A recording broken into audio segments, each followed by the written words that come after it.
আমি এখন আছি চন্দ্রকোনা রোড। এখানে একটি কাজে এসেছিলাম। তো এটা মাটির বাড়ি। এটা বহু পুরনো শিলা। শীতলা মা মাটির বাড়ি আমার দেখতে খুব ভালো লাগে। একটা অন্যরকম পরিবেশ। শহরে থেকে থেকে আমরা ইট পাথর ছাড়া আর কিছু দেখতে পাই না। গাছগাছালির সংখ্যা শহরে তো কমেই যাচ্ছে। এখানে এসে মাটির বাড়ি, বাড়ির ঠাকুর দালান, মন্দির দেখে, গাছে আম, মনটা পুরো ভরে গেল।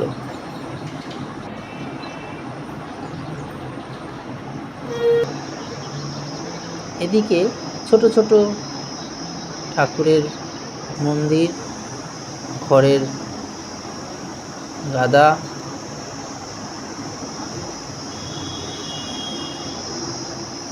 চারিপাশে গাছ, পুকুর। ওই পাশে সাদা তিলের চাষ হচ্ছে। এদিকে আবার আনারসের গাছ। খুবই সুন্দর একটা পরিবেশ। ওপাশে না এই আনারসের জঙ্গল ছিল, আমাকে যেতে বারণ করলো। সেখানে নাকি খুব বিষাক্ত সাপ থাকে, তাই আমি গেলাম না। আর এই গাছটায় প্রচুর কাঁঠাল হয়েছে। এপাশে নিম গাছ, বকুল গাছ। আর এটা তিলের ক্ষেত। সাদা তিল, লাল তিল।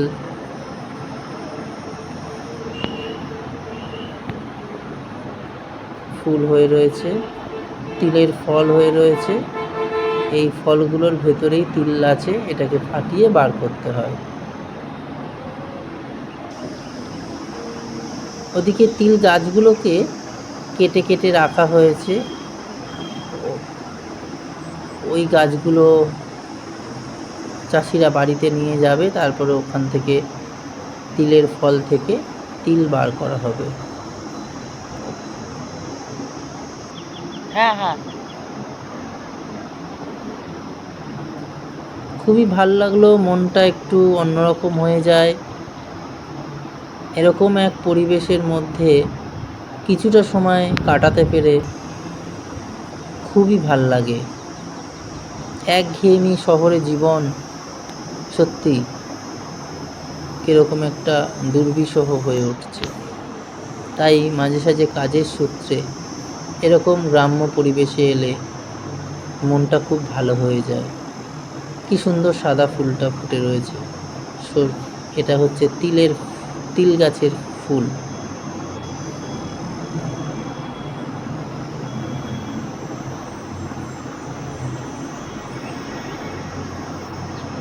সব জটলা জটলা করে ছোট ছোট ছোট করে তিল গাছগুলো কেটে রাখা হয়েছে। আর এইখানে দাদারা সব কেটে কেটে নিয়ে এসে এখানে জড়ো করছে।